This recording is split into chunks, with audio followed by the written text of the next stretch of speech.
Here is a 2024 BMW X5 xdrive40i in black sapphire metallic over Silverstone Senza Fin. What's new with this vehicle? What does an LCI mean? I'm Anthony from Hawkeye Rides, and I'm going to explain to you what the refreshed X5 gets from the exterior, inside, going over the specs, taking it for a test drive, talking about some pros and cons, and comparable vehicles. To begin, BMW has given us the X7 powertrain. So this is a BMW 3.0 liter twin power turbo inline 6-cylinder. 375 horsepower, so we're getting an increase, 40 horsepower and 66 pound-feet of torque increase at 398 pound-feet. Still a ZF 8-speed automatic transmission and still 8.3 inches of clearance. Reworked LED headlamps and daytime runnings that brush into the iconic kidney grille that has been transformed. It's an active grille shutter. You get the satin aluminum around it, working into a more boxy structure on the lower.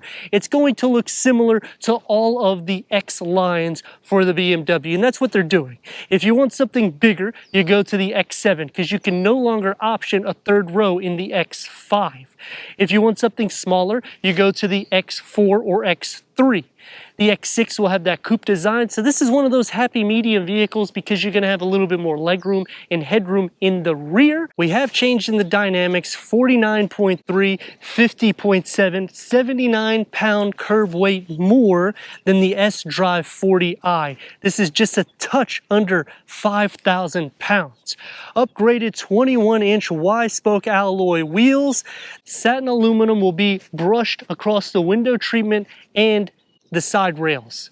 23 mpgs for the city, 27 mpgs for the highway. So if you're looking for performance and you don't want to go X7 because it's a little bit too long, 5.3 seconds reaching 60, 130 top speed, change the wheels to what we have and you can top out around 155 miles per hour.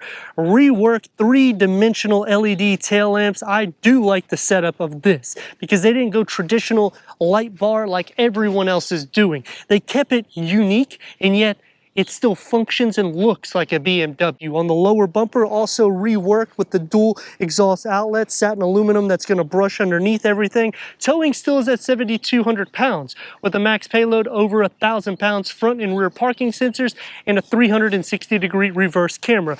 Kick to open or power liftgate. 33.9 cubic feet of storage. We have a privacy cover underneath the floor. We get some storage.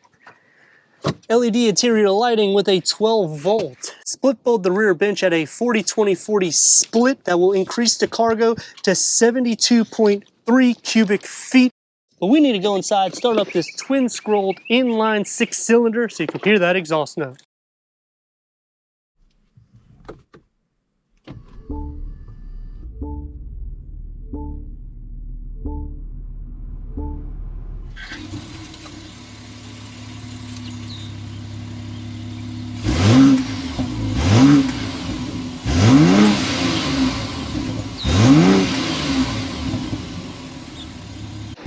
Going inside the BMW LCI, headroom is going to start at 40.3 inches. The footwells are just as wide as the prior gen. That hasn't changed any configuration. 14-way power seat adjustment, heated front seats, memory for the driver.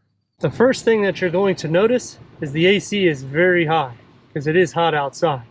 You get the new Curve 1-screen 14.9-inch touchscreen with navigation, wireless Apple CarPlay, Android Auto, Sirius XM, AM, FM, streaming Bluetooth audio, 5G capabilities. These are the quick wedges. Click into the 4 dots. AM, FM, streaming Bluetooth audio, Amazon Alexa, and you also have voice recognition. So, hey BMW, can you turn down the air condition?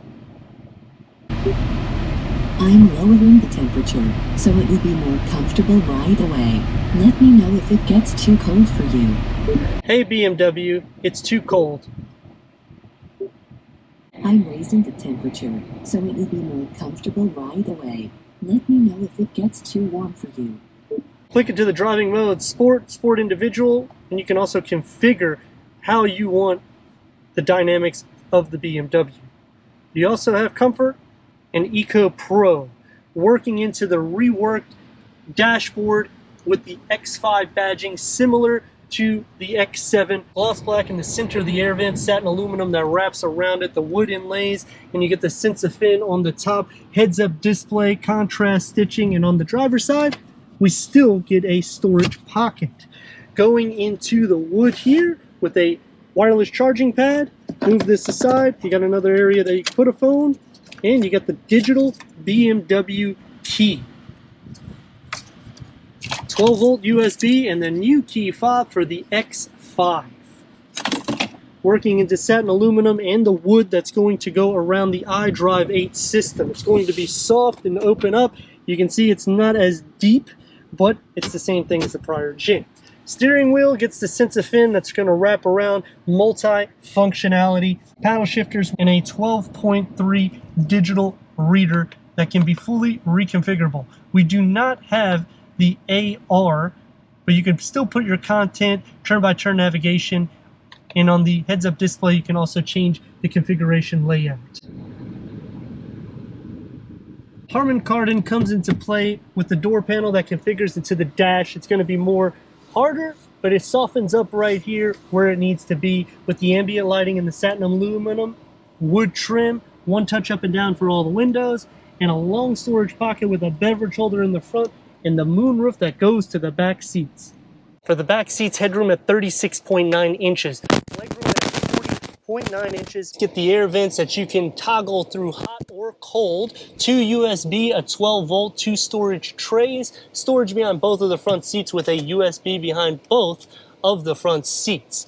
Cup holders and a storage in the center. The door panel gets the sense of fin all over. It's going to be more soft where you rest your arms. Satin aluminum with the ambient lighting, and the wood with a long storage pocket with a couple of beverage holders carved out. Moving over into the center, the floor is not completely flat. The rails are pushed up quite a bit, so feet space is not going to be an issue in the well area. Butt space is okay. Shoulder space will be shared as well, but headroom for the center occupants will be a touch better because of the way the design of the roof is. 375 horsepower, 398 pound-feet of torque.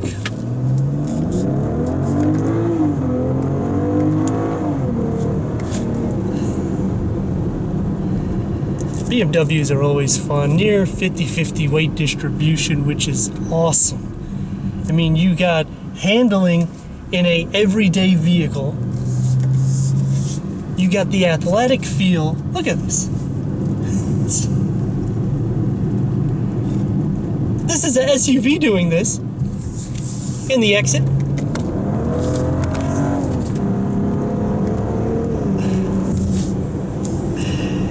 It's like a little NASCAR inside a BMW or a little F1, depending on what country you're from. Don't want to step on anyone's toes. But man, this thing is definitely impressive. The LCI is something that we've been waiting for in the sense of giving us more power. It doesn't sound like a lot, but trust me, it is, because you're getting the same dynamic as an X7 and an X5. One reason why they're doing this, you do not receive a third row anymore in the X5. But another reason is they've increased the curb weight. You're at nearly 5,000 pounds. So you have to give something to compensate that in order to keep the drive dynamic and fun and playful, which BMWs, they're always known to do that. Sound deadening, pretty quiet.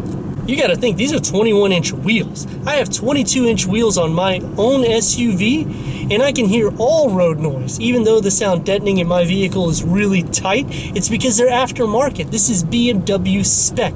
That's gonna take me to some pros and cons, starting off with my pros about the refreshed or LCI X5. They have given us the power that we needed in making it more of a delight drive. They've also increased the power for the plug-in hybrid. They did not increase the power for the M60, which was the M50i, or the M competition, which here I kind of wish they would have. We've got the new screen in the inside, and outside we've done some changes. Let's see how she looks in normal mode.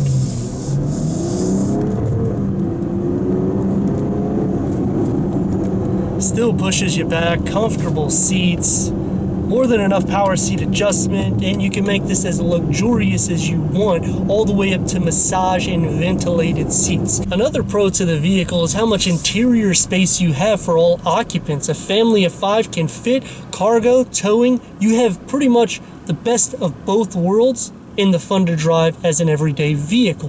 The curved 1-panel 2-screen layout was something I was a bit skeptical about, but I have learned to like the system and the way it is configured. BMW still makes it where it is user-friendly for the driver and it doesn't exit the passenger. Even though the whole dashboard layout is more driver-focused, you get the ambient lighting with the X5 badging that was out of the X7. So some of the components will be out of different part bin, but that's all right because the X7 is more money.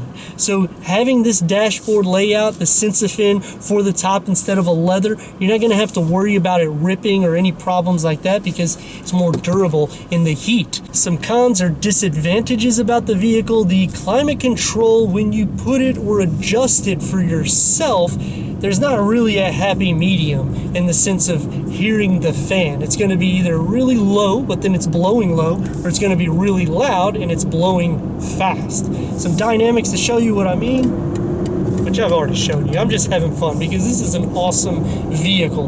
They did a great job in the sense of making it even tighter for the 50-50 weight distribution. Going back to some cons, they still haven't fixed where you put the rear bench down in the cargo. And that's something that would be great, especially considering how much cargo capacity you have. You do not have power seat adjustments for the rear seats. That would also be something that's nice. I wouldn't mind spending a few grand more for it and throwing in the heated ventilated seats, which is an option for the back seats.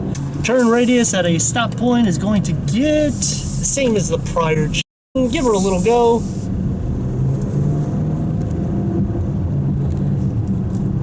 2-3 RPMs, it's motivated enough. That's what I like about the BMW twin power turbo engine. It's a twin scroll in which it gives optimal performance at low numbers and even high numbers. So getting onto the interstate, not an issue. Everyday traffic, in and out, you're not going to have any hesitation. It's more instant, very little lag, even when you're on demand at a 30. Just finding the gear ratio through the ZF 8-speed automatic transmission and it's ready to go. Let me know your thoughts in the comments, and if you're new to the channel, consider subscribing. Check out the next video, merchandise, website, Instagram. Leave a comment and a like, and I'd like to thank BMW of Wesley Chapel for giving us this 2024 BMW X5 xdrive40i. My other camera died, so you can only see me here. But look at this. Look. Just seamless.